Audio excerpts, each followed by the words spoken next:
بسم الله الرحمن الرحيم.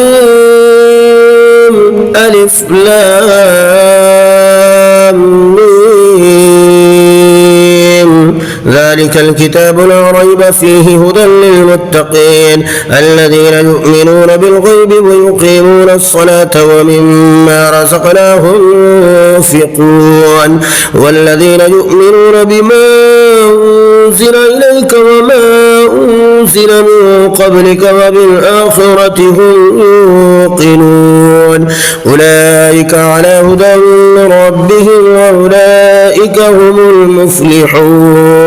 إن الذين كفروا سواء عليهم أأنذرتهم أم لم تنذرهم لا يؤمنون ختم الله على قلوبهم وعلى سمعهم وعلى أبصارهم غشاوة ولهم عذاب عظيم. ومن الناس من يقول آمنا بالله وباليوم الآخر وما هم بمؤمنين يخادعون الله والذين آمنوا وما يخدعون إلا أنفسهم وما يشعرون في قلوبهم مرض فزادهم الله مرضا ولهم عذاب أليم بما كانوا يكذبون. وإذا قيل لهم لا تفسدوا في الأرض قالوا إنما نحن مصلحون ألا إنهم هم المفسدون ولكن لا يشعرون. وإذا قيل لهم آمنوا كما آمن الناس قالوا أنؤمن كما آمن السفهاء ألا إنهم هم السفهاء ولكن لا يعلمون. وإذا لقوا الذين آمنوا قالوا آمنا وإذا خلوا إلى شياطينهم قالوا إنا معكم إنما نحن مستهزئون الله يستهزئ بهم ويمدهم في طغيانهم يعمهون. أولئك الذين اشتروا الضلالة بالهدى فما ربحت تجارتهم وما كانوا مهتدين. مثلهم كمثل الذي استوقد نارا فلما أضاءت ما حوله ذهب الله بنورهم وتركهم في ظلمات لا يبصرون صم بكم عمي فهم لا يرجعون. أو كصيب من السماء فيه ظلمات ورعد وبرق يجعلون أصابعهم في آذانهم من الصواعق حذر الموت والله محيط بالكافرين. يكاد البرق يخطف أبصارهم كلما أضاء لهم مشوا فيه وإذا أظلم عليهم قاموا ولو شاء الله لذهب بسمعهم وأبصارهم إن الله على كل شيء قدير. يا أيها الناس اعبدوا ربكم الذي خلقكم والذين من قبلكم لعلكم تتقون الذي جعل لكم الأرض فراشا والسماء بناء وأنزل من السماء ماء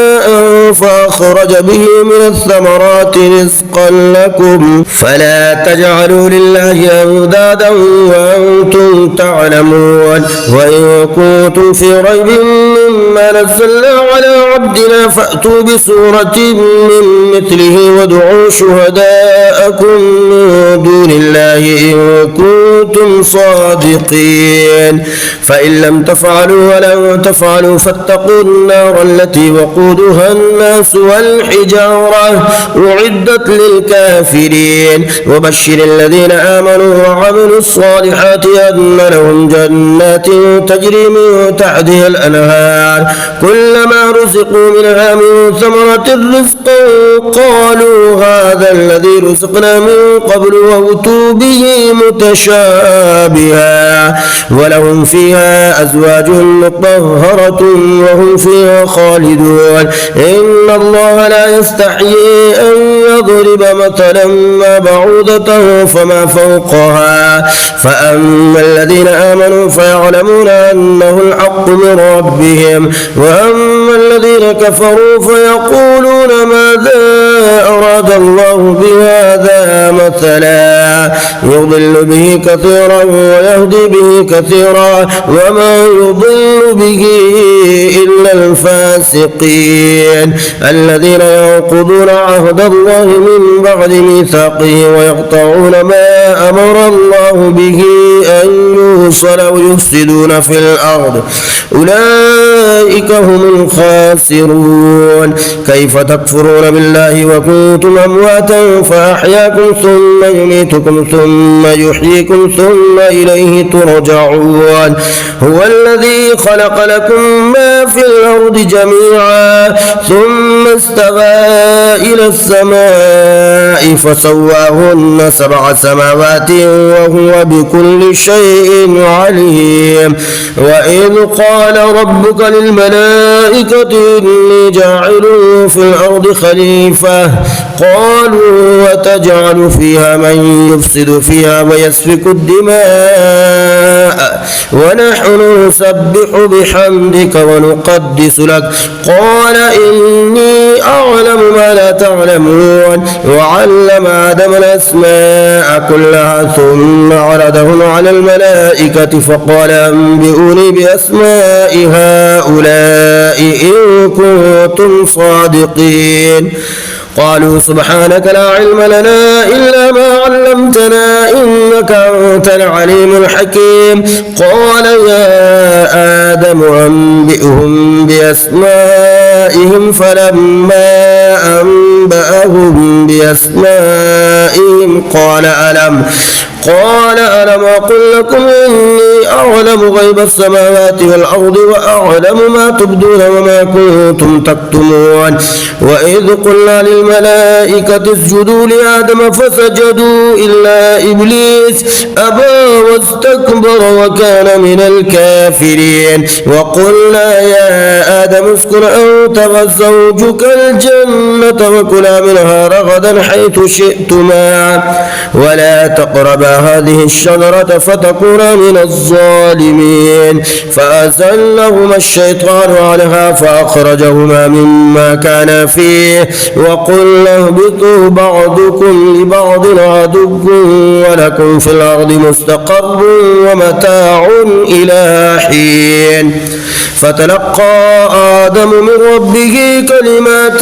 فتاب عليه إنه هو التواب الرحيم قلنا اهبطوا منها جميعا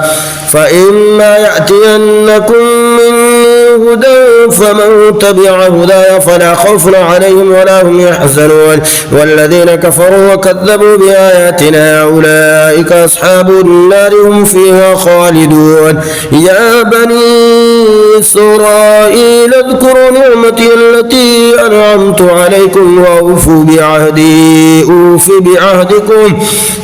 وإياي فارهبون وآمنوا بما أنزلت مصدقا لما معكم ولا تكونوا أول كافر به ولا تشتروا بآياتي ثمنا قليلا وإياي فاتقون ولا تلبسوا الحق بالباطل وتكتموا الحق وأنتم تعلمون وأقيموا الصلاة وآتوا الزكاة واركعوا مع الراكعين أتأمرون الناس بالبر وتنسون أنفسكم وأنتم تتلون الكتاب فلا تعقلون واستعينوا بالصبر والصلاة وإنها لكبيرة إلا على الخاشعين الذين يظنون أنهم ملاقو ربهم وأنهم إليه راجعون يا بني إسرائيل اذكروا نعمتي التي أنعمت عليكم وأني فضلتكم على العالمين واتقوا يوما لا تجزي نفس عن نفس شيئا ولا يقبل منها شفاعة ولا يؤخذ منها عدل ولا هم ينصرون وإذ نجيناكم من آل فرعون يسومونكم سوء العذاب يذبحون أبناءكم ويستحيون نساءكم وفي ذلكم بلاء من ربكم عظيم وإذ فرقنا بكم البحر فأنجيناكم وأغرقنا آل فرعون وأنتم تنظرون وإذ وعدنا موسى 40 ليلة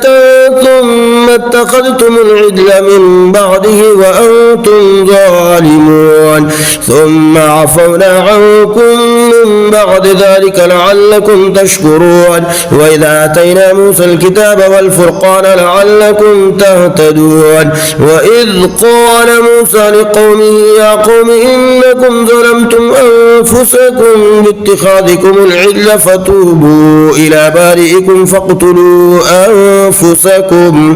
ذلكم خير لكم عند بارئكم فتاب عليكم إنه هو التواب الرحيم وإذ قلتم يا موسى لن نؤمن لك حتى نرى الله جهرة فأخذتكم الصاعقة وأنتم تنظرون ثم بعثناكم من بعد موتكم لعلكم تشكرون وظللنا عليكم الغمام وأنزلنا عليكم المن والسلوى كلوا من طيبات ما رزقناكم وما ظلمونا ولكن كانوا أنفسهم يظلمون وإذ قلنا ادخلوا هذه القرية فكلوا منها حيث شئتم رغدا وادخلوا الباب سجدا وقولوا حتة نغفر لكم خطاياكم وسنزيد المحسنين فبدل الذين ظلموا قولا غير الذي قيل لهم فأنزلنا على الذين ظلموا رجزا من السماء بما كانوا يفسقون وإذ استسقى موسى لقومه فقلنا اضرب بعصاك الحجر فانفجرت منه 12 عينا قد علم كل أناس مشربهم كلوا واشربوا من رزق الله ولا تعثوا في الأرض مفسدين وإذ قلتم يا موسى لن نصبر على طعام واحد فادع لنا ربك يخرج لنا مما تنبت الأرض من بقلها وقثائها وفومها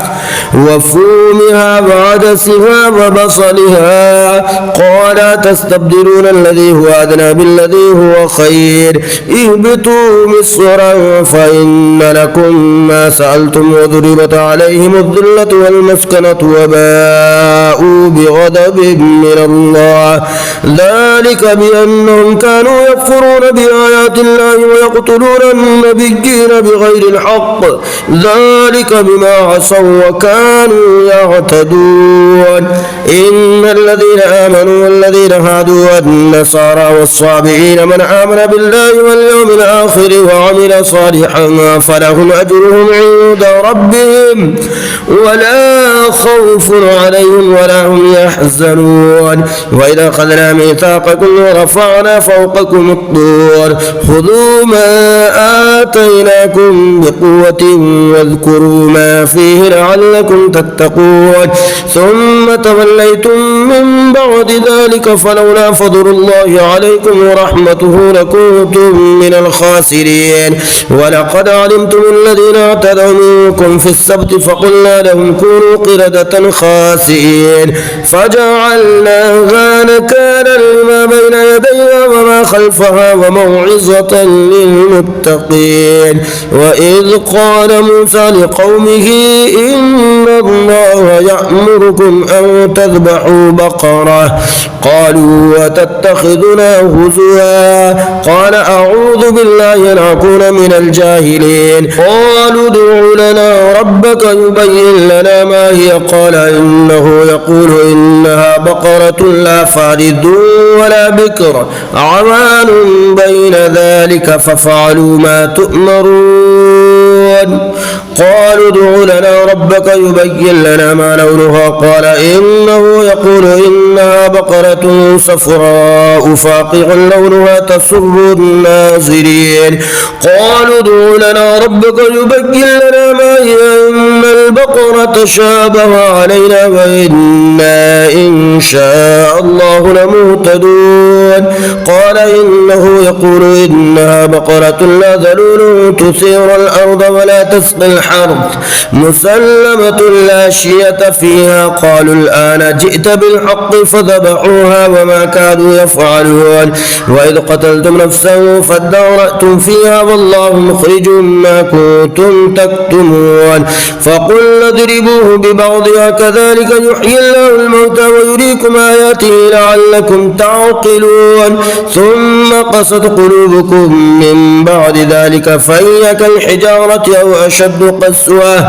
وإن من الحجارة لما يتفجر منه الأنهار وإن منها لما يشقق فيخرج منه الماء وإن منها لما يهبط من خشية الله وما الله بغافل عما تعملون أفتطمعون أن يؤمنوا لكم وقد كان فريق منهم يسمعون كلام الله ثم يحرفونه من بعد ما عقلوه وهم يعلمون وإذا لقوا الذين آمنوا قالوا آمنا وإذا خلا بعضهم إلى بعض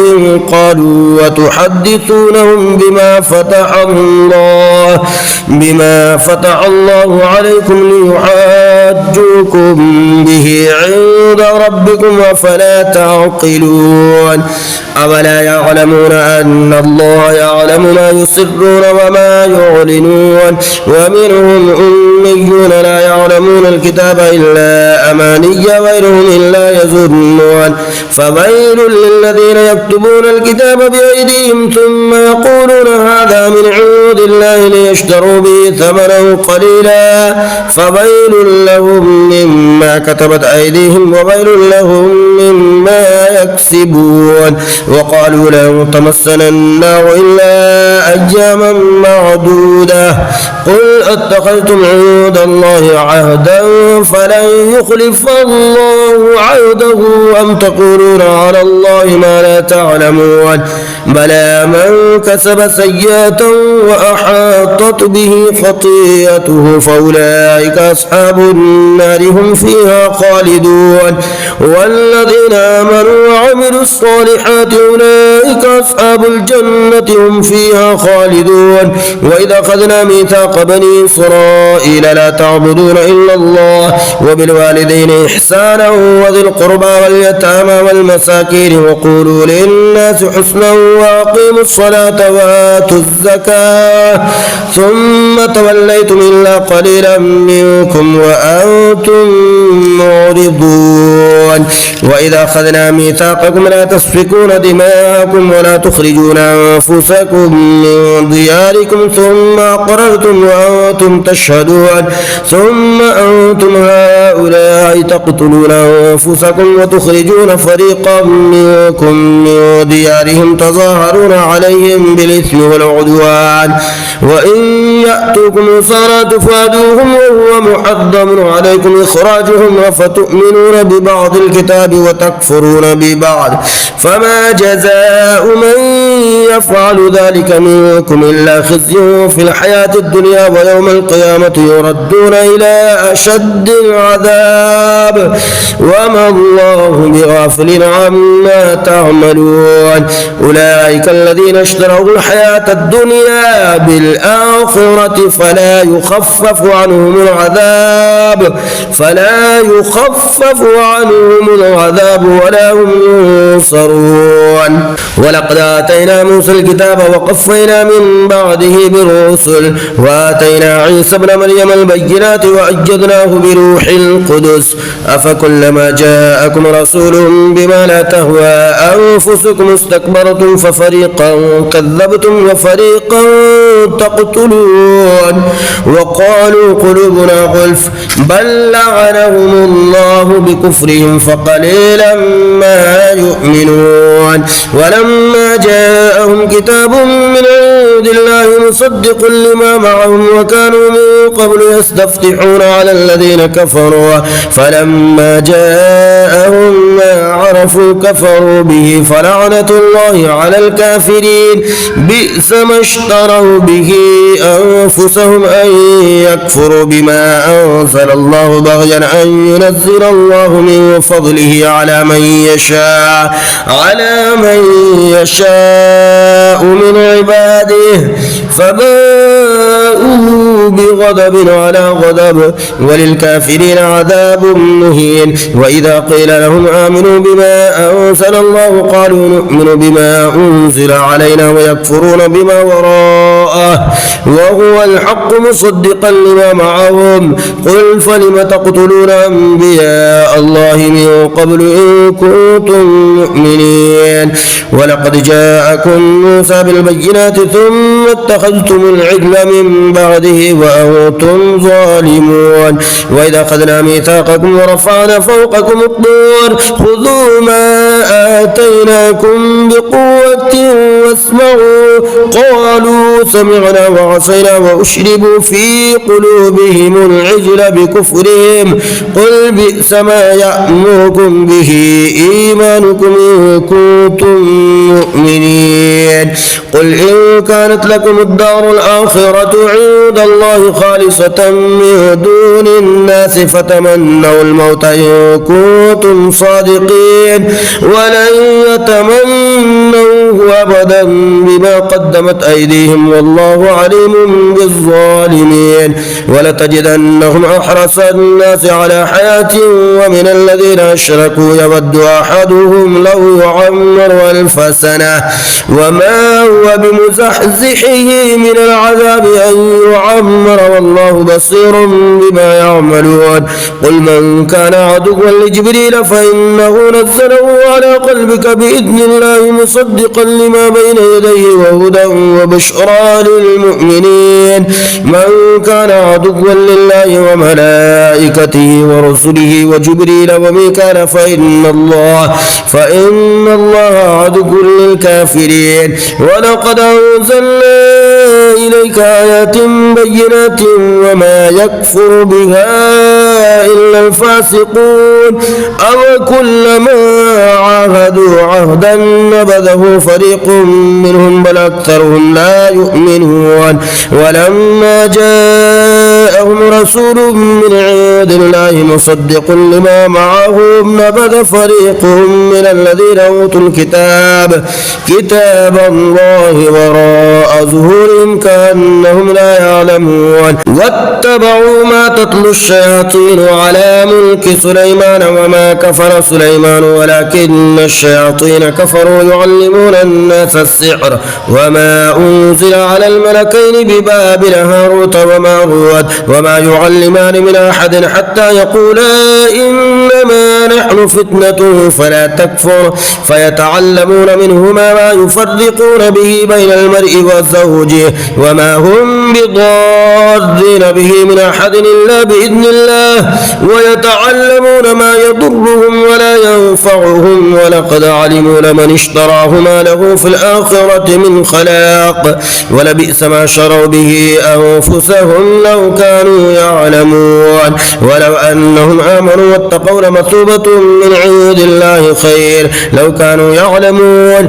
يا أيها الذين آمنوا لا تقولوا راعنا وقولوا انظرنا واسمعوا وللكافرين عذاب أليم ما يود الذين كفروا من أهل الكتاب ولا المشركين أن ينزل عليكم من خير من ربكم والله يختص برحمته من يشاء والله ذو الفضل العظيم ما ننسخ من آية أو ننسخها نأتي بخير منها أو مثلها ألم تعلم أن الله على كل شيء قدير ألم تعلم أن الله له ملك السماوات والأرض وما لكم من دون الله من ولي ولا نصير أم تريدون أن تسألوا رسولكم كما سئل موسى من قبل ومن يتبدل الكفر بالإيمان فقد ضل سواء السبيل ود كثير من أهل الكتاب لو يردونكم من بعد إيمانكم كفارا حسدا من عند أنفسهم من بعد ما تبين لهم الحق فاعفوا واصفحوا حتى يأتي الله بأمره إن الله على كل شيء قدير وأقيموا الصلاة وآتوا الزكاة وما تقدموا لأنفسكم من خير تجدوه عند الله إن الله بما تعملون بصير وقالوا لن يدخل الجنة إلا من كان هودا أو نصارى تلك أمانيهم قل هاتوا برهانكم إن كنتم صادقين بلى من أسلم وجهه لله وهو محسن فله أجره عند ربه ولا خوف عليهم ولا هم يحزنون وقالت اليهود ليست النصارى على شيء وقالت النصارى ليست اليهود على شيء وهم يتلون الكتاب كذلك قال الذين لا يعلمون مثل قولهم فالله يحكم بينهم يوم القيامة فيما كانوا فيه يختلفون ومن أظلم ممن منع مساجد الله أن يذكر فيها اسمه وسعى في خرابها أولئك ما كان لهم أن يدخلوها إلا خائفين لهم في الدنيا خزي ولهم في الآخرة عذاب عظيم ولله المشرق والمغرب فأينما تولوا فثم وجه الله إن الله واسع عليم وقالوا اتخذ الله ولدا سبحانه بل له ما في السماوات والأرض كل له قانتون بديع السماوات والأرض وإذا قضى أمرا فإنما يقول له كن فيكون وقال الذين لا يعلمون لولا يكلمنا الله أو تأتينا آية كذلك قال الذين من قبلهم مثل قولهم تشابهت قلوبهم قد بينا الآيات لقوم يوقنون إنا أرسلناك بالحق بشيرا ونذيرا ولا تسأل عن أصحاب الجحيم ولن ترضى عنك اليهود ولا النصارى حتى تتبع ملتهم قل إن هدى الله هو الهدى ولئن اتبعت أهواءهم بعد الذي جاءك من العلم ما لك من الله من ولي ولا نصير الذين آتيناهم الكتاب يتلونه حق تلاوته أولئك يؤمنون به ومن يكفر به فأولئك هم الخاسرون يا بني إسرائيل اذكروا نعمتي التي أنعمت عليكم وأني فضلتكم على العالمين واتقوا يوما لا تجزي نفس عن نفس شيئا ولا يقبل منها عدل ولا تنفعها شفاعة ولا هم ينصرون وإذ ابتلى إبراهيم ربه بكلمات فأتمهن قال إني جاعلك للناس إماما قال ومن ذريتي قال لا ينال عهد الظالمين وإذ جعلنا البيت مثابة للناس وأمنا واتخذوا من مقام إبراهيم مصلى وعهدنا إلى إبراهيم وإسماعيل أن طهرا بيتي للطائفين والعاكفين والركع السجود وإذ قال إبراهيم رب اجعل هذا بلدا آمنا وارزق أهله من الثمرات من آمن منهم بالله واليوم الآخر قال ومن كفر فأمتعوه قليلا ثم أضطره إلى عذاب النار وبئس المصير وإذ يرفع إبراهيم القواعد من البيت وإسماعيل ربنا تقبل منا إنك أنت السميع العليم ربنا واجعلنا مسلمين لك ومن ذريتنا أمة مسلمة مسلمة لك وأرنا مناسكنا وتب علينا إنك أنت التواب الرحيم. ربنا وابعث فيهم رسولا منهم يتلو عليهم آياتك ويعلمهم الكتاب والحكمة ويزكيهم إنك أنت العزيز الحكيم. ومن يرغب عن ملة إبراهيم إلا من سفه نفسه ولقد استفيناه في الدنيا وإنه في الآخرة لمن الصالحين. إذ قال له ربه أسلم قال أسلمت لرب العالمين. ووصى بها إبراهيم بنيه ويعقوب يا بني إن الله اصطفى لكم الدين فلا تموتن إلا وأنتم مسلمون. أم كنتم شهداء إذ حضر يعقوب الموت إذ قال لبنيه ما تعبدون من بعدي قالوا نعبد إلهك وإله آبائك إبراهيم وإسماعيل وإسحاق إلها واحدا ونحن له مسلمون. تلك أمة قد خلت لها ما كسبت ولكم ما كسبتم ولا تسألون عما كانوا يعملون. وقالوا كونوا هودا أو نصارى تهتدوا قل بل ملة إبراهيم حنيفا وما كان من المشركين. قولوا آمنا بالله وما أنزل إلينا وما أنزل إلى إبراهيم وإسماعيل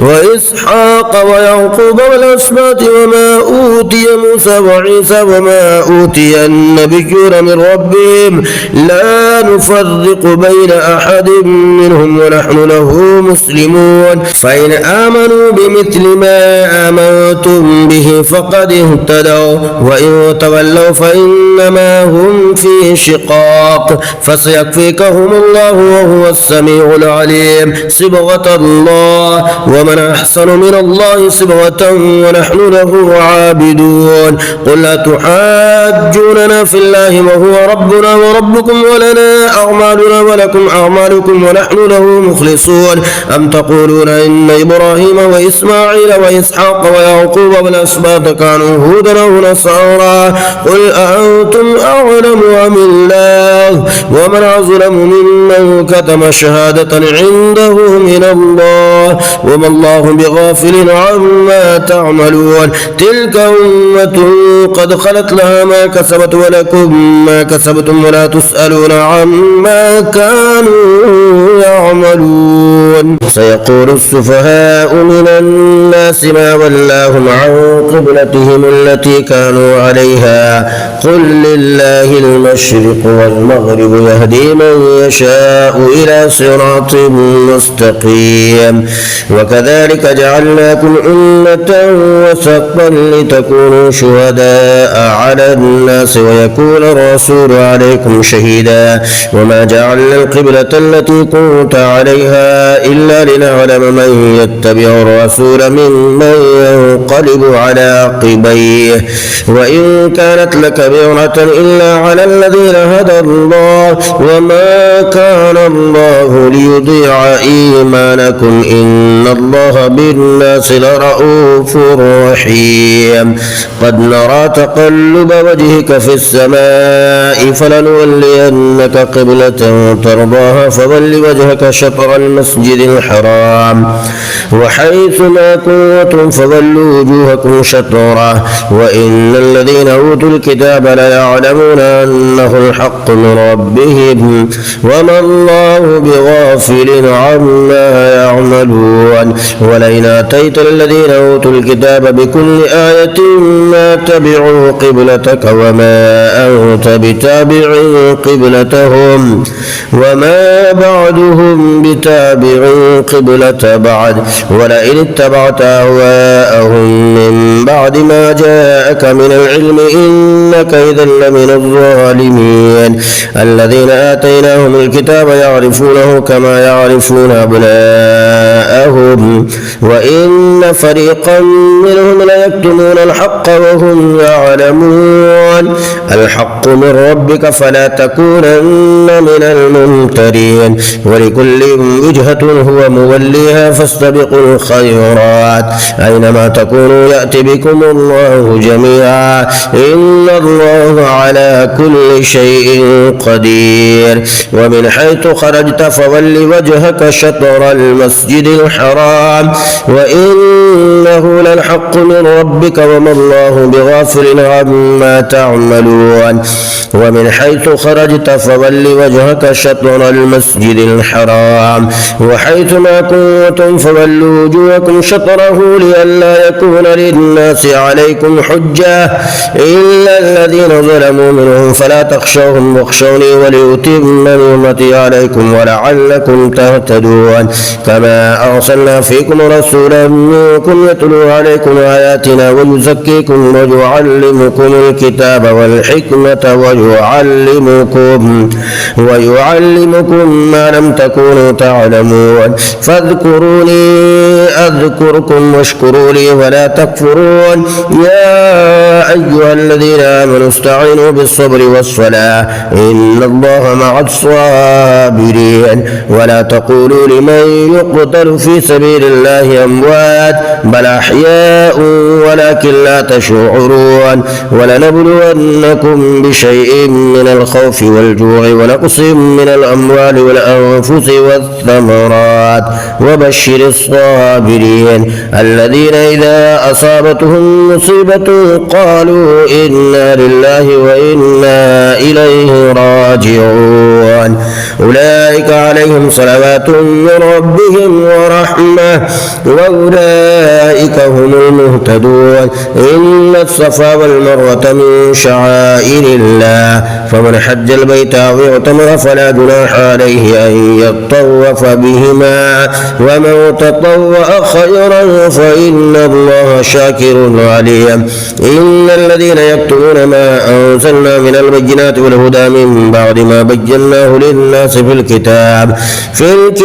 أولئك يلعنهم الله ويلعنهم اللاعنون إلا الذين تابوا وأصلحوا وبينوا فأولئك أتوب عليهم وأنا التواب الرحيم. إن الذين كفروا وماتوا وهم كفار أولئك عليهم لعنة الله والملائكة والناس أجمعين خالدين فيها لا يخفف عنهم العذاب ولا هم ينظرون. وإلهكم إله واحد لا إله إلا هو الرحمن الرحيم. إن في خلق السماوات والأرض واختلاف الليل والنهار والفلك التي تجري في البحر بما ينفع الناس وما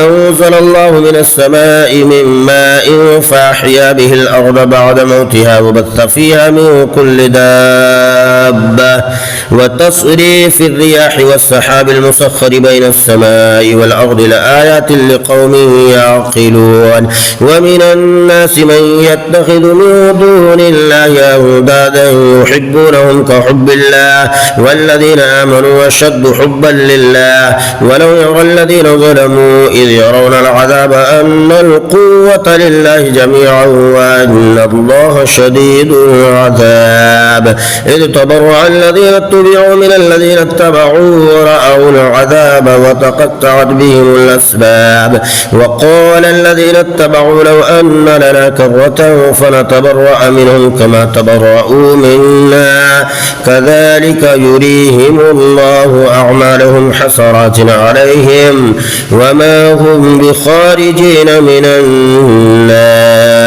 يا أيها الناس كلوا مما في الأرض حلالا طيبا ولا تتبعوا خطوات الشيطان إنه لكم عدو مبين. إنما يأمركم بالسوء والفحشاء وأن تقولوا على الله ما لا تعلمون. وإذا قيل لهم اتبعوا ما أنزل الله قالوا بل نتبع ما ألفينا عليه آباءنا ولو كان آباؤهم لا يعقلون شيئا ولا يهتدون. ومثل الذين كفروا كمثل الذي ينعق بما لا يسمع إلا دعاء ونداء صم بكم عمي فهم لا يعقلون يا أيها الذين آمنوا كلوا من طيبات ما رزقناكم واشكروا لله إن كنتم إياه تعبدون إنما حرم عليكم الميتة والدم ولحم الخنزير وما أهل به لغير الله فمن اضطر غير باغ ولا عاد فلا إثم عليه إن الله غفور رحيم إن الذين يكتمون ما أنزل الله من الكتاب ويشترون به ثمنا قليلا أولئك ما يأكلون في بطونهم إلا النار ولا يكلمهم الله يوم القيامة ولا يزكيهم ولهم عذاب أليم أولئك الذين اشتروا الضلالة بالهدى والعذاب بالمغفرة فما أصبرهم على النار ذلك بأن الله نزل الكتاب بالحق وإن الذين اختلفوا في الكتاب لفي شقاق بعيد ليس البر أن تولوا وجوهكم قبل المشرق والمغرب ولكن البر من آمن بالله واليوم الآخر والملائكة والكتاب والنبيين وآتى المال على حبه ذوي القربى واليتامى والمساكين وابن السبيل والسائلين وفي الرقاب وأقام الصلاة وآتى الزكاة والموفون بعهدهم إذا عاهدوا والصابرين في البأساء والضراء وحين البأس أولئك الذين صدقوا وأولئك هم المتقون يا أيها الذين آمنوا كتب عليكم القصاص في القتلى الحر بالحر والعبد بالعبد والأنثى بالأنثى فمن عفي له من أخيه شيء فاتباع بالمعروف وأداء إليه بإحسان ذلك تخفيف من ربكم ورحمة فمن اعتدى بعد ذلك فله عذاب أليم ولكم في القصاص حياة يا أولي الألباب لعلكم تتقون كتب عليكم إذا حضر أحدكم الموت إن ترك خيرا الوصية للوالدين والأقربين بالمعروف حقا على المتقين فمن بدله بعدما سمعه فإنما إثمه على الذين يبدلونه إن الله سميع عليم فمن خاف من موص جنفا أو إثما فأصلح بينهم فلا إثم عليه إن الله غفور رحيم يا أيها الذين آمنوا كتب عليكم الصيام كما كتب على الذين من قبلكم لعلكم تتقون أياما معدودات فمن كان منكم مريضا أو على سفر فعدة من أيام أخر وعلى الذين يطيقونه فدية طعام مسكين فمن تطوع خيرا فهو خير له وأن تصوموا خير لكم إن كنتم تعلمون شهر رمضان الذي أنزل فيه القرآن هدى للناس وبينات من الهدى والفرقان فمن شهد منكم الشهر فليصم ومن كان مريضا أو على سفر فعدة من أيام أخر يريد الله بكم اليسر ولا يريد بكم العسر ولتكملوا العدة ولتكبروا الله على ما هداكم ولعلكم تشكرون وإذا سألك عبادي عني فإني قريب أجيب دعوة الداعي إذا دعاني فليستجيبوا لي وليؤمنوا بي لعلهم يرشدون أحل لكم ليلة الصيام الرفث إلى نسائكم هن لباس لكم وأنتم لباس لهن علم الله أنكم كنتم تختانون أنفسكم فتاب عليكم وعفى عنكم فالآن باشروهن وابتغوا ما كتب الله لكم وكلوا واشربوا حتى يتبين لكم الخيط الأبيض من الخيط الأسود من الفجر ثم أتموا الصيام إلى الليل ولا تباشروهن وأنتم عاكفون في المساجد تلك حدود الله فلا تقربوها كذلك يبين الله آياته للناس لعلهم يتقون ولا تأكلوا أموالكم بينكم بالباطل وتدلوا بها إلى الحكام لتأكلوا فريقا من أموال الناس بالإثم وأنتم تعلمون يسألونك عن الأهلة قل هي مواقيت للناس والحج وليس البر بأن تأتوا البيوت من ظهورها ولكن البر من اتقى وأتوا البيوت من أبوابها واتقوا الله لعلكم تفلحون وقاتلوا في سبيل الله الذين يقاتلونكم ولا تعتدوا إن الله لا يحب المعتدين واقتلوهم حيث ثقفتموهم وأخرجوهم من حيث أخرجوكم والفتنة أشد من القتل ولا تقاتلوهم عند المسجد الحرام حتى يقاتلوكم فيه فإن قاتلوكم فاقتلوهم كذلك جزاء الكافرين فإن انتهوا فإن الله غفور رحيم وقاتلوهم حتى لا تكون فتنة ويكون الدين لله فإن انتهوا فلا عدوان إلا على الظالمين الشهر الحرام بالشهر الحرام والحرمات قصاص فمن اعتدى عليكم فاعتدوا عليه بمثل ما اعتدى عليكم واتقوا الله واعلموا أن الله مع المتقين وأنفقوا في سبيل الله ولا تلقوا بأيديكم إلى التهلكة وأحسنوا إن الله يحب المحسنين وأتموا الحج والعمرة لله فإن أحصرتم فما استيسر من الهدي ولا تحلقوا رؤوسكم حتى يبلغ الهدي محله فمن كان منكم مريضا أو به أذى من رأسه ففدية من صيام أو صدقة أو نسك فإذا أمنتم فمن تمتع بالعمرة إلى الحج فما استيسر من الهدي فمن لم يجد فصيام 3 أيام في الحج و7 إذا رجعتم تلك 10 كاملة ذلك لمن لم يكن أهله حاضر المسجد الحرام واتقوا الله واعلموا أن الله شديد العقاب الحج أشهر معلومات فمن فرض فيهن الحج فلا رفث ولا فسوق ولا جدال في الحج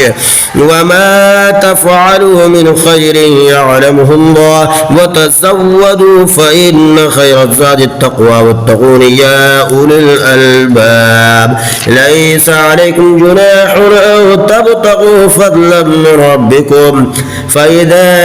أفضتم من عرفات فاذكروا الله عند المشعر الحرام واذكروه كما هداكم وإن كنتم من قبله لمن الضالين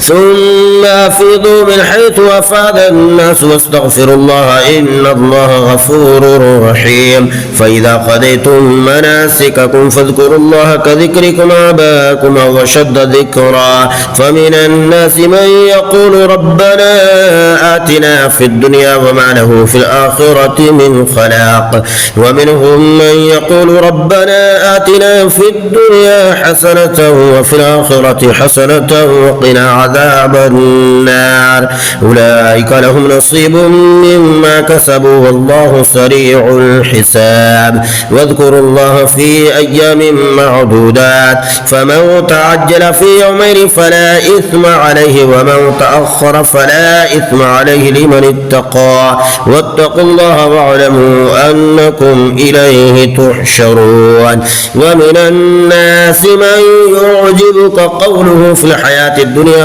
يشهد الله على ما في قلبه وهو ألد الخصام. وإذا تولى سعى في الأرض ليفسد فيها ويهلك الحرث والنسل والله لا يحب الفساد.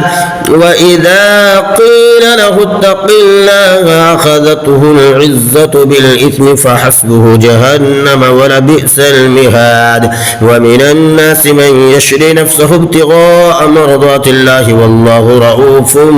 بالعباد. يا أيها الذين آمنوا ادخلوا في السلم كافة ولا تتبعوا خطوات الشيطان إنه لكم عدو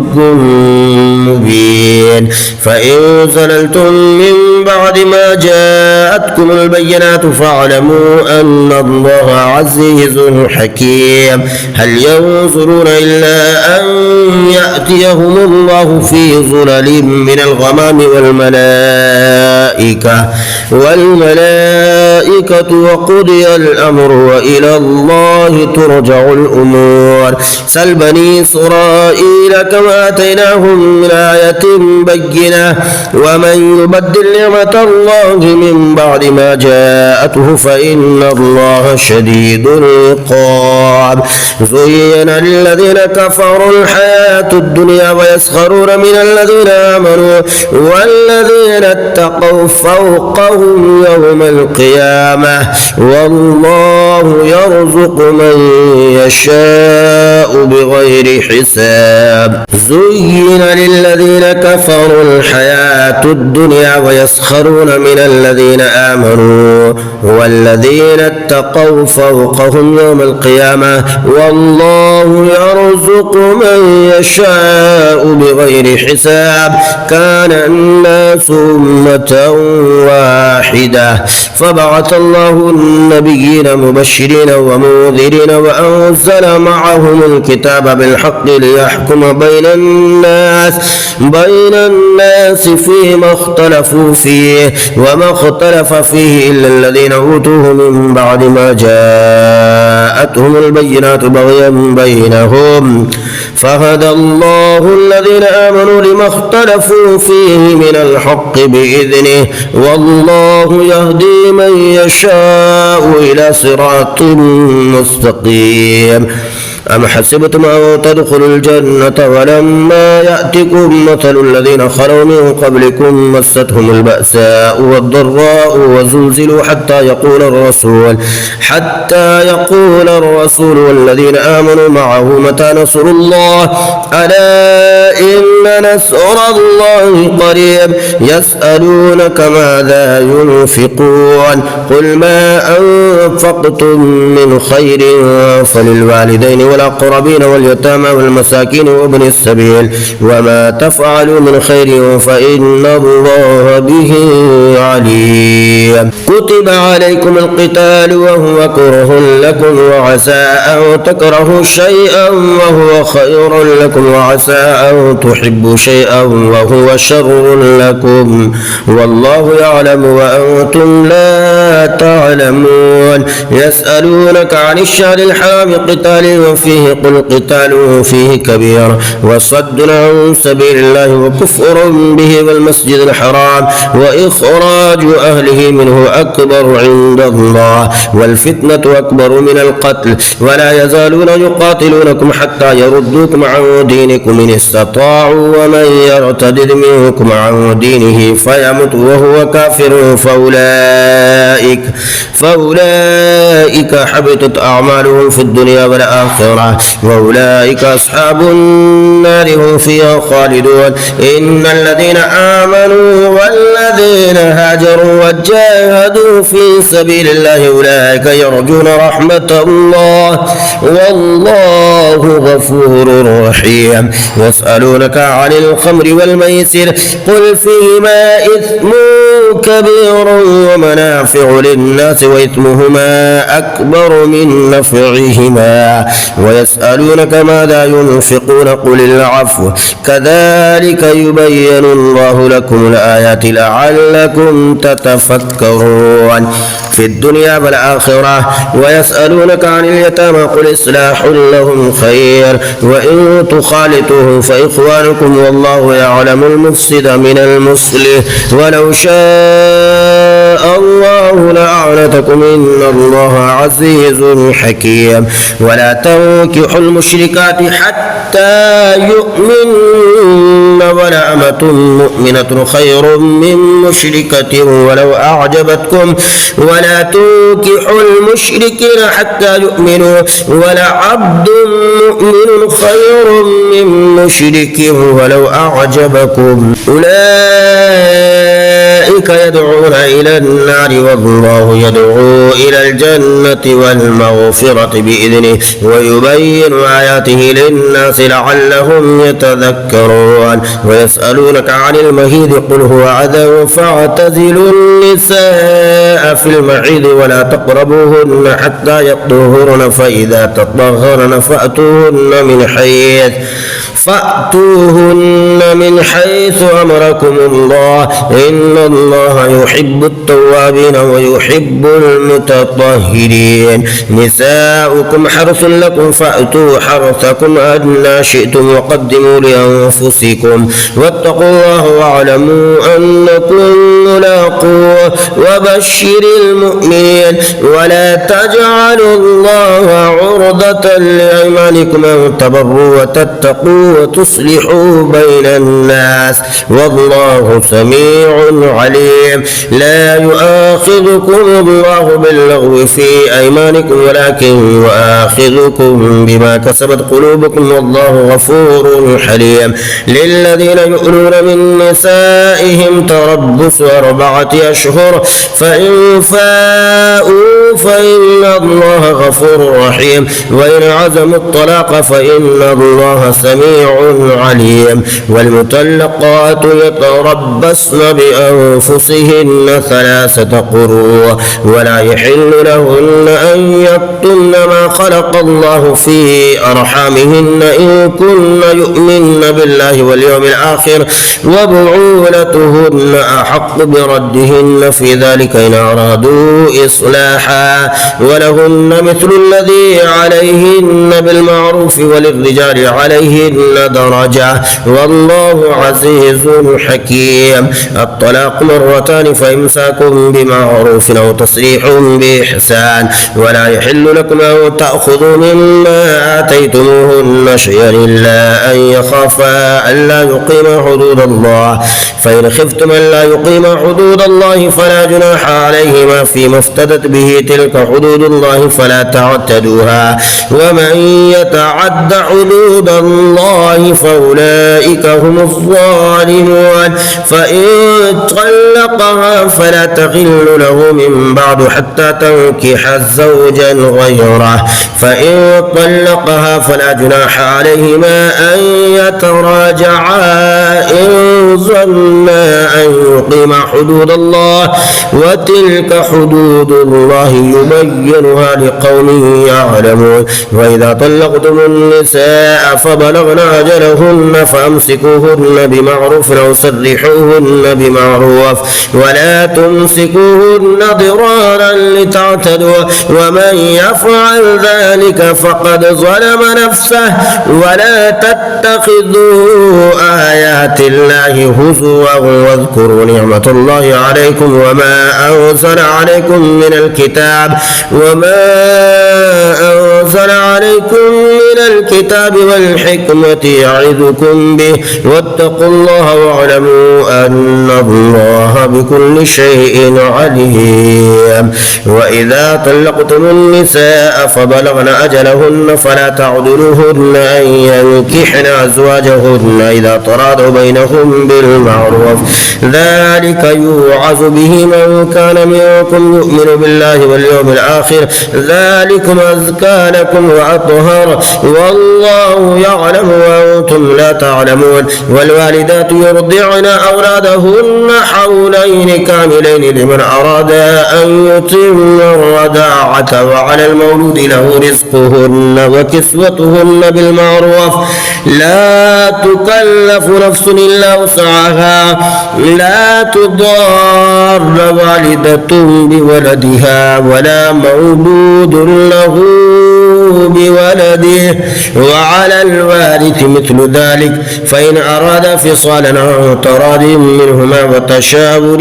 فلا جناح عليهما وإن أردتم أن تسترضعوا أولادكم فلا جناح عليكم إذا سلمتم ما آتيتم بالمعروف واتقوا الله واعلموا أن الله بما تعملون بصير. والذين يتوفون منكم ويذرون أزواجا يتربصن بأنفسهن 4 أشهر وعشرا فإذا بلغن أجلهن فلا جناح عليكم فيما فعلن في أنفسهن بالمعروف والله بما تعملون خبير. ولا جناح عليكم فيما عرضتم به من خطبة النساء أو أكننتم في أنفسكم علم الله أنكم ستذكرونهن ولكن لا تواعدوهن سرا إلا أن تقولوا قولا معروفا ولا تعزموا عقدة النكاح حتى يبلغ الكتاب أجله واعلموا أن الله يعلم ما في أنفسكم فاحذروه واعلموا أن الله غفور حليم. لا جناح عليكم إن طلقتم النساء ما لم تمسوهن أو تفرضوا لهن فريضة ومتعوهن على الموسع قدره وعلى المقتر قدره متاعا بالمعروف حقا على المحسنين. وإن طلقتموهن من قبل أن تمسوهن وقد فرضتم لهن فريضة فنصف ما فرضتم إلا أن يعفون أو يعفو الذي بيده عقدة النكاح وأن تعفوا أقرب للتقوى ولا تنسوا الفضل بينكم إن الله بما تعملون بصير. حافظوا على الصلوات والصلاة الوسطى وقوموا لله قانتين. فإن خفتم فرجالا أو ركبانا فإذا أمنتم فاذكروا الله كما علمكم ما لم تكونوا تعلمون. والذين يتوفون منكم ويذرون أزواجا وصية لأزواجهم متاعا إلى الحول غير إخراج فإن خرجن فلا جناح عليكم فيما فعلن في أنفسهن من معروف والله عزيز حكيم. وللمطلقات متاع بالمعروف حقا على المتقين كذلك يبين الله لكم آياته لعلكم تعقلون. ألم تر إلى الذين خرجوا من ديارهم وهم ألوف حذر الموت فقال لهم الله موتوا ثم أحياهم إن الله لذو فضل على الناس ولكن أكثر الناس لا يشكرون. وقاتلوا في سبيل الله واعلموا أن الله سميع عليم. من ذا الذي يقرض الله قرضا حسنا فيضاعفه له أضعافا كثيرة والله يقبض ويبسط وإليه ترجعون. ألم تر إلى الملأ من بني إسرائيل من بعد موسى إذ قالوا لنبي له ابعث لنا ملكا نقاتل في سبيل الله قال هل عسيتم إن كتب عليكم القتال ألا تقاتلوا قالوا وما لنا ألا نقاتل في سبيل الله وقد أخرجنا من ديارنا وأبنائنا فلما كتب عليهم القتال تولوا إلا قليلا منهم والله عليم بالظالمين. وقال لهم نبيهم إن الله قد بعث لكم طالوت ملكا قالوا أنى يكون له الملك علينا ونحن أحق بالملك منه ألم يؤت سعة من المال قال إن الله اصطفاه عليكم وزاده بسطة في العلم والجسم والله يؤتي ملكه من يشاء والله واسع عليم. وقال لهم نبيهم إن آية ملكه أن يأتيكم التابوت فيه سكينة من ربكم وبقية مما ترك آل موسى وآل هارون تحمله الملائكة إن في ذلك لآية لكم إن كنتم مؤمنين. فلما فصل طالوت بالجنود قال إن الله مبتليكم بنهر فمن شرب منه فليس مني ومن لم يطعمه فإنه مني إلا من اغترف غرفة بيده فشربوا منه إلا قليلا منهم. فلما جاوزه هو والذين آمنوا معه قالوا لا طاقة لنا اليوم بجالوت وجنوده. قال الذين يظنون أنهم ملاقو الله كم من فئة قليلة غلبت فئة كثيرة بإذن الله والله مع الصابرين. ولما برزوا لجالوت وجنوده قالوا ربنا أفرغ علينا صبرا وثبت أقدامنا وانصرنا على القوم الكافرين. فهزموهم بإذن الله وقتل داود جالوت وآتاه الله الملك والحكمة وعلمه مما يشاء ولولا دفع الله الناس بعدهم ببعض لفسدت الأرض ولكن الله ذو فضل على العالمين. تلك آيات الله نتلوها عليك بالحق وإنك لمن المرسلين. تلك الرسل فضلنا بعضهم على بعض منهم من كلم الله ورفع بعضهم درجات وآتينا عيسى ابن مريم البينات وأيدناه بروح القدس ولو شاء الله ما اقتتل الذين من بعدهم من بعد ما جاءتهم البينات ولكن اختلفوا فمنهم من آمن ومنهم من كفر ولو شاء الله ما اقتتلوا ولكن الله يفعل ما يريد. يا أيها الذين آمنوا أنفقوا مما رزقناكم من قبل أن يأتي يوم لا بيع فيه ولا خلة ولا شفاعة والكافرون هم الظالمون. الله لا إله إلا هو الحي القيوم لا تأخذه سنة ولا نوم له ما في السماوات وما في الأرض. من ذا الذي يشفع عنده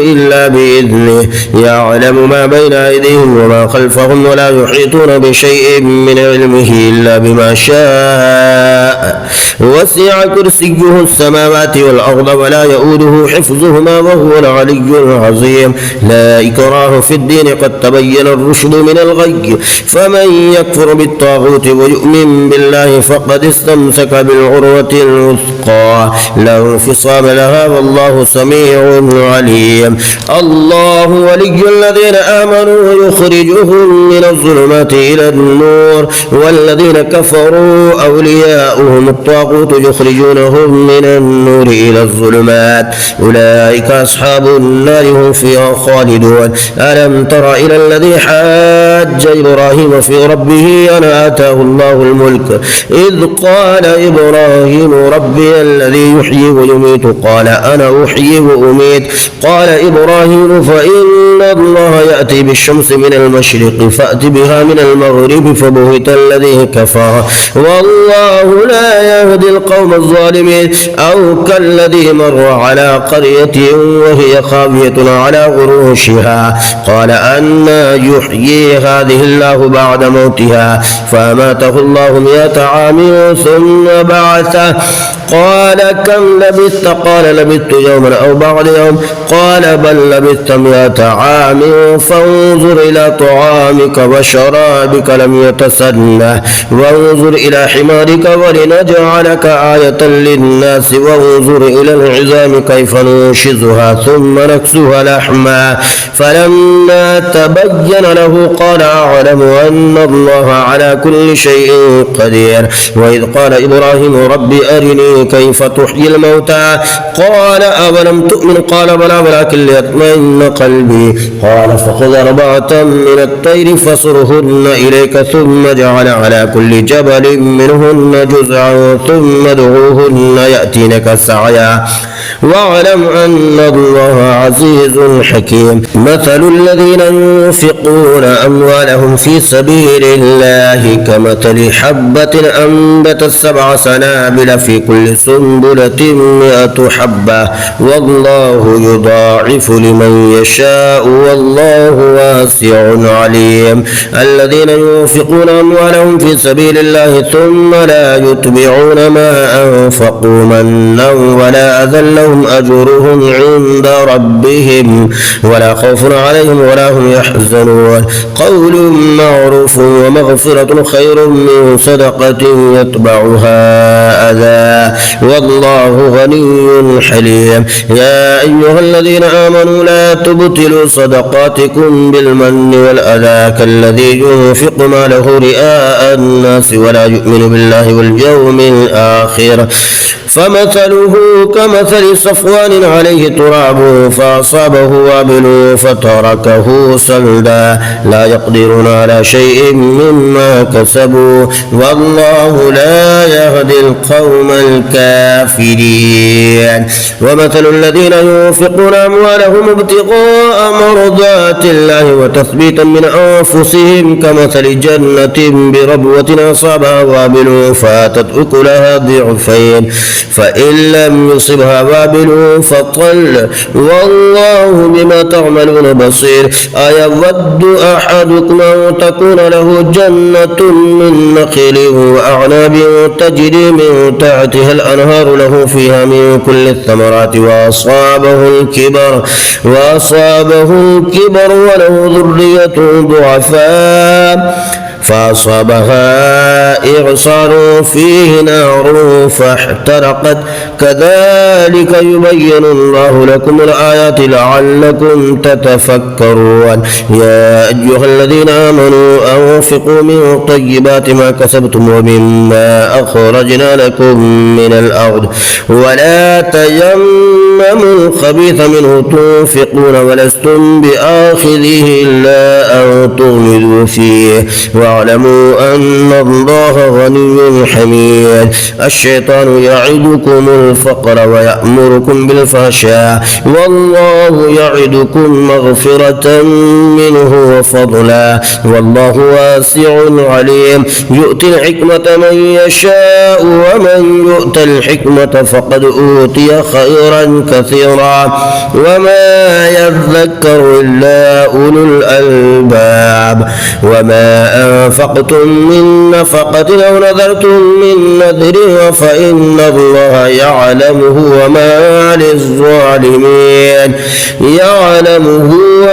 للظالمين من أنصار. إن تبدوا الصدقات فنعما هي وإن تخفوها وتؤتوها الفقراء فهو خير لكم ويكفر عنكم من سيئاتكم والله بما تعملون خبير. ليس عليك هداهم ولكن الله يهدي من يشاء وما تنفقوا من خير فلأنفسكم وما تنفقون إلا ابتغاء وجه الله وما تنفقوا من خير يوفى إليكم وأنتم لا تظلمون. للفقراء الذين احصروا في سبيل الله لا يستطيعون ضربا في الأرض يحسبهم الجاهل أغنياء من التعفف تعرفهم بسماهم لا يسألون الناس إلحافا وما تنفقوا من خير فإن الله به عليم. الذين ينفقون أموالهم بالليل والنهار سرا وعلانية فلهم أجرهم عند ربهم ولا خوف عليهم ولا هم يحزنون. الذين يأكلون الربا لا يقومون إلا كما يقوم الذي يتخبطه الشيطان الشيطان من المس ذلك بأنهم قالوا إنما البيع مثل الربا وأحل الله البيع وحرم الربا فمن جاءه موعظة من ربه فانتهى فله ما سلف وأمره إلى الله ومن عاد فأولئك أصحاب النار هم فيها خالدون يمحق الله الربا ويربي الصدقات والله لا يحب كل كفار أثيم إن الذين آمنوا وعملوا الصالحات وأقاموا الصلاة وآتوا الزكاة لهم أجرهم عند ربهم ولا خوف عليهم ولا هم يحزنون يا أيها الذين آمنوا اتقوا الله وذروا ما بقي من الربا إن كنتم مؤمنين فإن لم تفعلوا فأذنوا بحرب من الله ورسوله وإن تبتم فلكم رؤوس أموالكم لا تظلمون ولا تظلمون وإن كان ذو عسرة فنظرة إلى ميسرة وأن تصدقوا خير لكم إن كنتم تعلمون واتقوا يوما ترجعون فيه إلى الله ثم توفى كل نفس ما كسبت وهم لا يظلمون يا أيها الذين آمنوا إذا تداينتم بدين إلى أجل مسمى فاكتبوه وليكتب بينكم كاتب بالعدل ولا يأب كاتب أن يكتب كما علمه الله فليكتب وليملل الذي عليه الحق وليتق الله ربه ولا يبخس منه شيئا فإن كان الذي عليه الحق سفيها أو ضعيفا أو لا يستطيع أن يمله فليملل وليه بالعدل واستشهدوا شهيدين من رجالكم فإن لم يكونا رجلين فرجل وامرأتان ممن ترضون من الشهداء أن تضل إحداهما فتذكر إحداهما الأخرى ولا يأبى الشهداء إذا ما دعوا ولا تسأموا أو تكتبوه صغيرا أو كبيرا إلى أجله ذلكم أقسط عند الله وأقوم للشهادة وأدنى ألا ترتابوا إلا أن تكون تجارة حاضرة تديرونها بينكم فليس عليكم جناح ألا تكتبوها وأشهدوا إذا تبايعتم ولا يضار كاتب ولا شهيد وإن تفعلوا فإنه فسوق بكم واتقوا الله ويعلمكم الله والله بكل شيء عليم وإن كنتم على سفر ولم تجدوا كاتبا فرهان مقبوضة فإن أمن بعضكم بعضا فليؤد الذي اؤتمن أمانته وليتق الله ربه ولا تكتموا الشهادة ومن يكتمها فإنه آثم قلبه والله بما تعملون عليم لله ما في السماوات وما في الأرض وإن تبدوا ما في أنفسكم أو تخفوه يحاسبكم به الله فيغفر لمن يشاء ويعذب من يشاء والله على كل شيء قدير آمن الرسول بما أنزل إليه من ربه والمؤمنون كل آمن بالله وملائكته وكتبه ورسله لا نفرق بين أحد من رسله وقالوا سمعنا وأطعنا غفرانك ربنا وإليك المصير لا يكلف الله نفسا إلا وسعها لها ما كسبت وعليها ما اكتسبت ربنا لا تؤاخذنا إن نسينا أو أخطأنا ربنا ولا تحمل علينا إسرا كما حملته على الذين من قبلنا ربنا ولا تحملنا ما لا طاقة لنا به واعف عنا واغفر لنا وارحمنا أنت مولانا فانصرنا على القوم الكافرين.